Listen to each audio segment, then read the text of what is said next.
All right, so as we enter the second week of online learning, I wanted to spend a few minutes talking about this idea of power that we've already been discussing.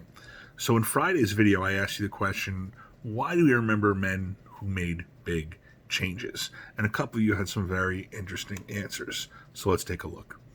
Laura said that the things wouldn't be the way they are now if not for those people that made big changes. Why would you remember anyone who left things the same? We wouldn't even notice them. Smith had a great answer to this question, and in it he said, the reason why people who make big changes are frequently remembered in history and people who keep things the same are often forgotten is because people who want to change things, for good or evil, are often sought out by other people who want to make big changes themselves.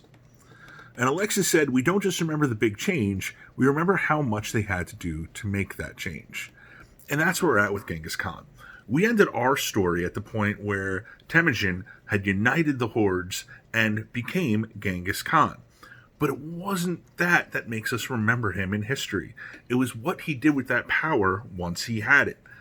After spending all of those years fighting amongst themselves, the Mongol nation was one strong, unified army. And while the rest of Asia had only been barely paying attention to them before, now they had to be afraid, because Genghis Khan was about to attack the neighbors. Justin brings up a story, he mentioned it to me the other day, about Genghis Khan sieging a city. So the Mongols are outside of this walled city.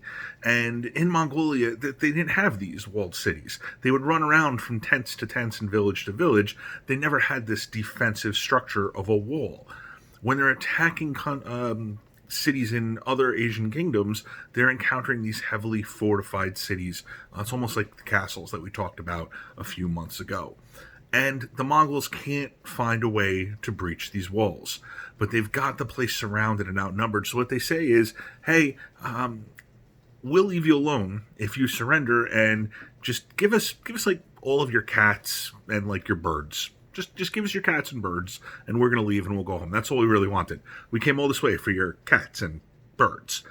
And the people were like, well, hey, this isn't a bad deal. Let's give him our cats and birds. They gave Genghis the cats and birds. He ties cloth. Well, I mean, he didn't tie it themselves. Other people did it. They tied cloths to the animals, lit them on fire, and let the animals go. And of course, they ran back into the city, lit the whole damn place on fire. And while the city's defenders are putting out the fire, the Mongols snuck in and killed everybody. Now, whether this story is true or not isn't really the point.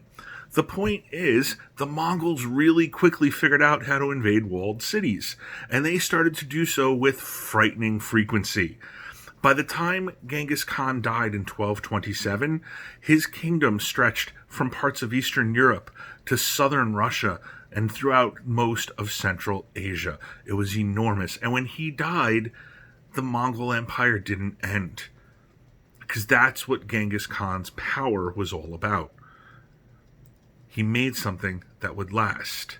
Not as long as he probably hoped, but for over the next 100 years, his ancestors continued to conquer huge parts of the world. And at its peak, the Mongolian Empire was transcontinental, meaning it spanned the entirety of the Asian continent, from the Mediterranean Sea in the west to the Pacific Ocean in the east. It was huge. I've attached a couple of pictures below this Edpuzzle before you get to the story that we're going to be reading today. And they're of this great statue of Genghis Khan that was built in modern-day Mongolia. They built it in 2008, nearly 800 years after Genghis Khan had died. When I say it is a gigantic statue, you have to look at the pictures to understand. And I had to include more than one picture because none, like on their own, really encapsulated how big this goddamn statue is. We started off this unit by reading about Ozymandias, this statue that had fallen apart and decayed on its own and that a man had built for himself. And I'd like to, put to you right now the idea that statues that we build to our own ourselves, something that we create as a testimony to our own greatness, that can never last. But when people are still building statues of you 800 years after you've died, then maybe you're the guy that's going to get remembered forever. So take a look at the pictures, and then you're going to read a story. Now, the story's really short. It's 4 pages. Just get it read by tomorrow, and we're going to talk about it in our class period. It's called The Emperor's New Clothes by Hans Christian Andersen. I'm sure it's a story that you've heard of or read before.